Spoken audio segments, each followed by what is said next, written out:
안녕하세요. 오박사의 공연예술 이야기 189회입니다. 자, 이번 회에는요, 우리가 공부하는 데 도움이 될 만한 책 한 권을 여러분들께 소개해 드리도록 하겠습니다. 현대미학사에서 나온 스가이 유키오가 짓고 박세연이 번역한 축지소극장 한일 근대 연극의 요람 스키지 소극장의 탄생이라는 책의 내용 중에 일부를 여러분들께 조금 읽어드리면서 이 책의 가치를 같이 한번 생각해 보았으면 합니다.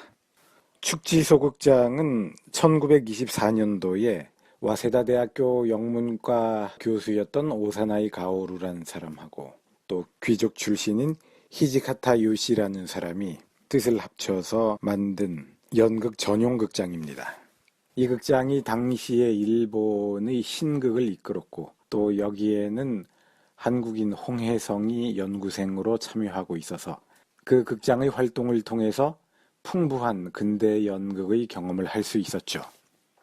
이 축지소극장의 창립기념 공연이 그러니까 1회 공연이 리하르트 괴링이라는 독일 작가의 해전이라는 바다에서 싸운다라는 뜻의 그 해전입니다. 해전이라는 작품으로 올려졌습니다. 이 창립공연 작품, 해전과 관련된 이야기가 나오고 있는 부분을 제가 이번 회에서는 여러분들께 발췌해서 읽어드리도록 하겠습니다. 창립공연이면 당연히 의미 있는 작품, 또 뭔가 충격적인 작품, 사회에 자신들의 창립 이유를 강력하게 표명할 수 있는 작품을 선택해서 공연해야 했었겠지요. 그러한 맥락에서 해전이 어떻게 선택되었는가, 어떻게 사회적인 반향을 불러일으켰는가를 이 내용은 소개하고 있습니다. 해전은 표현주의 연극이고 조금 더 구체적으로 보면 슈프레이콜이라는 형식을 가진 표현주의 연극이라고 하죠. 슈프레이콜은 쉽게 말하면 코러스와 같은 형식으로 시를 단체 낭독을 하는 것 정도로 생각을 하면 되겠습니다. 일제강점기 동안에 우리나라에서도 이 슈프레이콜은 종종 공연이 되어서 신문기사 같은 데를 찾아보면 슈프레이콜의 공연 소식을 찾아볼 수 있습니다. 한글로는 슈프레이콜 이렇게 표기를 하는데 독어 전문가 선생님이 그러시는데 슈프레이코어로 표기를 하는 것이 정확한 표기가 될 것 같다는군요. 아무튼 이 슈프레이코어의 형식을 가지고 있는 표현주의 연극 작품이었는데 언어가 시의 그것이다 보니까 아주 짧게 딱딱 끊어지면서 완성된 문장이 아니라 핵심적인 어휘들만을 말하거나 매우 간결한 형태를 가지고 있는 언어가 사용되었다고 하죠. 그래서 이런 문체를 가리켜서 전보문체다 라고 책 안에서는 이야기하고 있는데 이러한 전보문체의 대사투는 표현주의 연극 작품의 중요한 특징 중에 하나이기도 합니다. 여기서 제가 주목하고 싶은 것은 이렇게 축지소극장이 만들어지면서 그 첫 공연으로 스타일과 사상이 급진적인 매우 실험적인 표현주의 작품이 공연되었다라는 점입니다. 그리고 그것이 사회적으로 반향을 불러일으키고 지식인들의 주목과 찬사를 받았다라고 하는 점인데요. 이 책의 내용에 의하면 이러한 새로운 스타일, 새로운 형식의 연극적인 실험은 그 당시 일본 사회의 또 시대의 문제의식과 발을 맞춘 것이 아니었겠는가. 그 시대의 사회상을 그 시대의 지식인들이 요구하는 것들을 적극적으로 고민해서 연극적으로 실천한 것이었을 것이다 라고 설명하고 있습니다. 이 점에서 저는 축지소극장의 전체적인 활동이 다분히 아방가르드적인 것이었다. 축지소극장의 원래 문제의식은 연극적 실험적 연극의 실천 이런 것에 중점을 두고 있는 것이었다라고 보고 싶습니다. 실제로 축지소극장의 공연 연보를 보면 당시로서는 매우 실험적인 작품들이 많이 공연이 되고 있습니다. 그리고 이런 다양한 실험적 스타일의 작품들에 우리의 홍해성도 많이 참여해서 그것들에 대한 학습을 거쳤지요. 해전이라는 작품의 경우에는 새로운 스타일의 연출, 또 새로운 극작술 이런 것을 가지고 공연은 아주 속도감이 있었고 포탄이 터지는 것 같은 기술적인 효과도 뛰어났고 그 시대의 앞서가는 사상도 담고 있었다라고 이야기되고 있습니다. 그 시대의 아방가르드 작품, 그 시대의 선구적 작품이 공연이 되었고 이 작품이 바로 우리나라에서 1930년대에 극예술연구회가 조직되었을 때 제2회 공연의 목록 안에 포함되어 있습니다. 극예술연구회의 첫 회 공연은 1932년 5월에 고골리자 검찰관으로 올려졌고 2회는 한 달 후에 세인트 존 어빈의 관대한 애인, 그리고 그레고리 부인작의 옥문, 그리고 이 책에서 소개되고 있는 해전이라는 세 작품이 공연이 되었습니다. 관대한 애인과 옥문은 리얼리즘 작품이고요.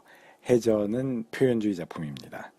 극예술연구회는 1회 공연 때 어떤 작품을 공연할까 하다가 검열의 문제도 있고 또 주제의 문제도 있고 해서 약간은 온건한 고골리작 검찰관을 공연했다라고 사정이 유치진의 자서전이었나 서항석의 자서전이었나 혹은 그 둘 모두이었나를 살펴보면 기술되고 있습니다. 그리고 이제 본격적으로 공연 활동을 전개할 때 우리의 극예술연구회는 일본 축지소극장의 창립 공연 작품들 중의 하나였던 해전을 야심만만하게 자신의 공연 목록 안에 포함시키죠. 저는 이것이 매우 중요한 사실이라고 생각합니다. 극예술연구회는 처음에 조직되면서 자신들의 활동을 홍보하고 자신들이 어떻게 활동해야 할 것인가 방향성을 잡는 데 있어서 전적으로 축지소극장의 모델을 따라서 했습니다. 그리고 공연 목록도 이렇게 해전의 경우에서 나타나듯이 축지소극장이 야심만만하게 개척했던 공연 스타일의 전철을 그대로 따라하려고 하고 있죠. 신극을 건설하는 문제의식, 신극의 개념, 신극의 이상 이런 것들을 완전히 축지소극장과 같은 맥락에서 처음에는 추구하고 있었던 것입니다. 우리가 함께 읽어볼 이 책의 본문에는 축지소극장의 단원들이 자신들이 극단을 연극 실험실이라고 생각했다라는 구절이 나오는데요. 우리나라의 극예술연구회도 연극 실기 활동을 할 때 처음에 공연 단체로서의 명칭은 실험무대라고 붙였습니다. 자, 우리가 축지소극장에 대해서 독서를 하는 것은 일본의 연극이 궁금해서가 아닙니다.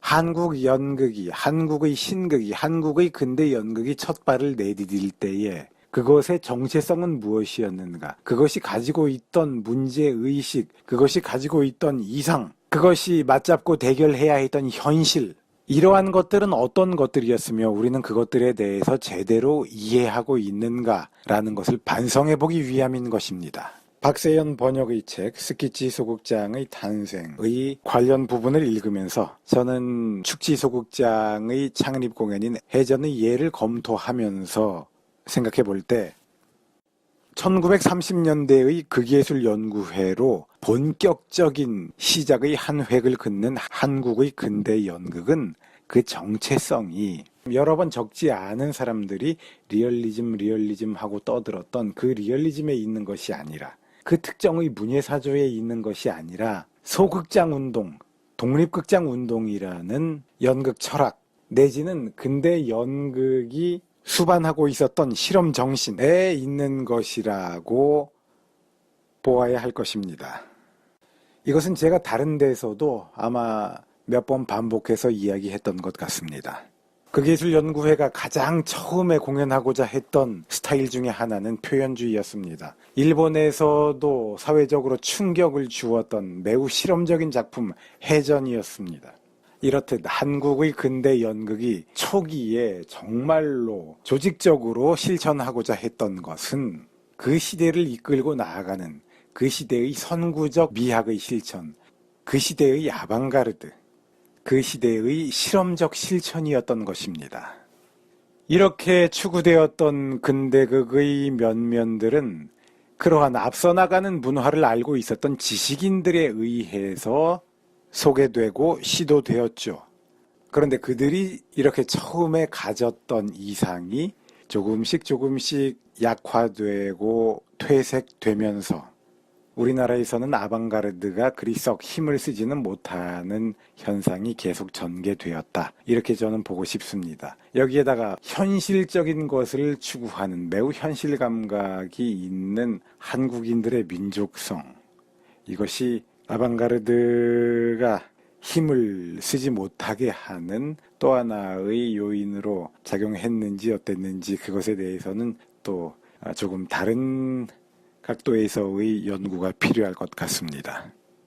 또 사회적인 다른 요인들도 우리나라에서 아방가르드가 쉽게 뿌리를 내리지 못하는 현상을 초래하였겠는데 그것들에 대해서는 역시 앞으로 계속 연구가 있어야 할 것 같습니다.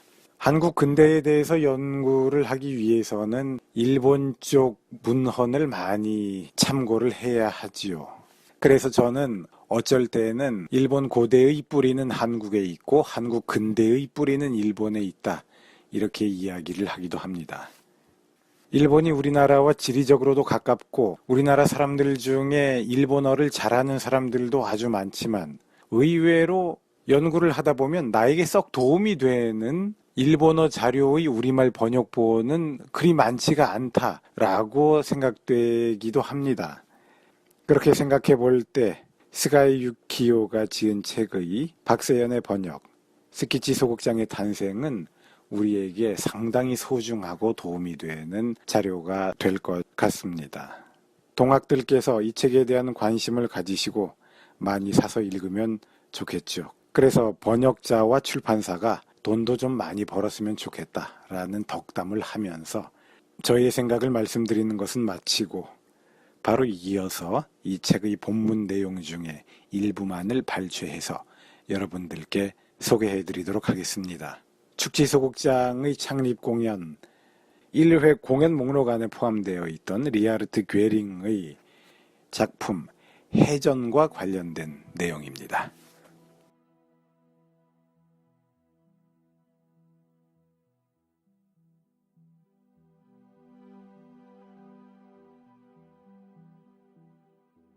이 해전의 감동, 관객의 반응이 해전에 집중되다. 슈프레이콜, 선동극이라는 말이 있다. 지금은 거의 사용되지 않지만 제1차 세계대전 이후 독일 표현주의 연극에서는 매우 유행했던 스타일이다. 대사는 아주 짧은 단어를 외치는 것인데 명사 하나, 동사 하나로 된 대사 속에 사상이 응축된 실질을 담으려고 하였다. 전쟁에서 진 독일 국민이 아슬아슬하게 한계에 다다른 상태를 희곡으로 그리다 보니 이렇게 된 것은 아닐까 싶다. 여기에는 불필요한 말은 하나도 없고 허식적인 문체 역시 전혀 없다. 폭발, 폭파, 전사, 분발, 발포, 스카게락 해전, 나팔, 큰북, 흥분, 무용, 명중, 소요. 이것이 괴링이 쓴 해전의 대사다. 당시 사람들이 전보문체라고 불렀던 것도 당연하다. 스키지 소극장은 창립 제1회 공연으로 해전과 체호브의 백조의 노래, 마조의 쉬는 날의 세 작품을 연속으로 공연한다. 신극을 만드는 최초의 극장인지라 모인 사람들의 기대도 컸기에 스키지 소극장으로서는 신선한 희곡과 무대로 이들의 기대에 부응해야만 했다. 희곡 작법 면에서나 그 사상 면에서나 서로 다른 세 작품을 같이 상연한 것은 그만큼 고심했다는 것을 보여준다. 그러나 관객의 반응은 대부분이 해전에 집중된다. 스키지 이전에 이미 소개된 체호브의 작품이나 비슷한 종류의 마조의 희곡에서는 창립 공연을 보았다고 할 정도의 경이로움은 없었던 것이다. 왜 그런 현상이 일어났을까? 그 이유를 밝히는 것은 연극을 본다고 하는 행위의 근본적인 의미를 밝히는 것과도 일맥상통할 것이다. 초조하게 기다리는 비참한 죽음을 표현하다. 해전은 1917년에 씌어진 괴링의 대표작으로 스카게락 해전에 파견된 독일의 한 군함속 포탑을 무대로 한다.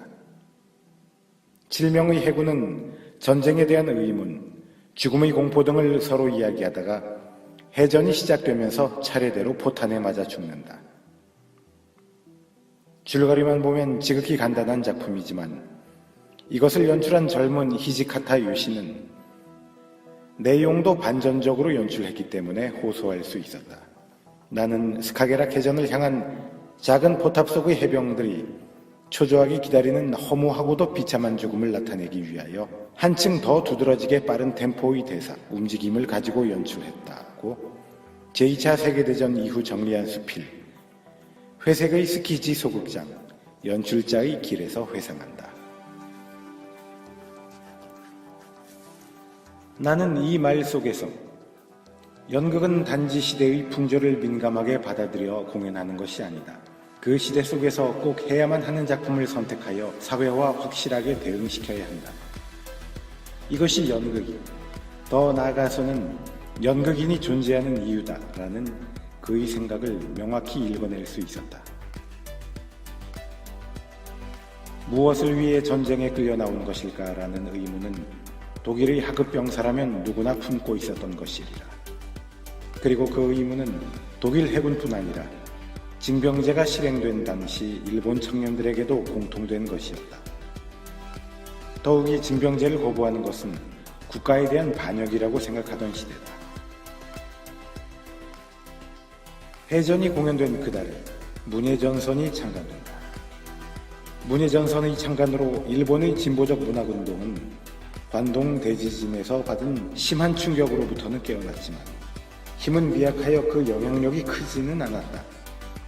일본의 많은 청년들은 8월에 데이키네 영화사가 개봉한 세장 속의 새처럼 세장이 자신들이 겨우 행동할 수 있는 영역이라고 느끼며 스스로를 포기하고 살던 시대였다. 같은 시대를 살고 있는 청년들에게 호소하다. 그런 시대를 살고 있었기에 초조함이 표현된 무대는 심리적인 정화작용을 일으킨다. 초조함을 느끼는 것이 나뿐만이 아니라면 나를 포함한 우리들은 어떻게 해야 할까? 관객 중에는 이렇게 능동적으로 생각하는 사람이 나오게 된다. 그 효과야말로 극적 감동의 본질이라고 할 수 있다. 히지카타 유시는 그 본질을 간파하는 통찰력을 독일에서 배웠을 것이다. 스키지 소극장의 관객 대다수가 같은 시대를 살고 있는 청년이었기 때문에 이 초조함을 표현하기 위해서는 빠른 템포의 대사와 동작이 필요했고 이는 슈프레이코를 쓴 괴링의 의도와도 같다. 관객 반응이 해전에 몰린 데는 분명한 이유가 있다.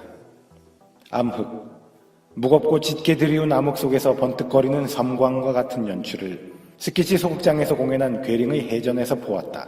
즐겁다고 아키타 우자쿠는 쓰고 있으며 기존의 무대를 계속 모욕해왔던 나는 이 극장에서는 오히려 무조건적으로 고개를 숙였다.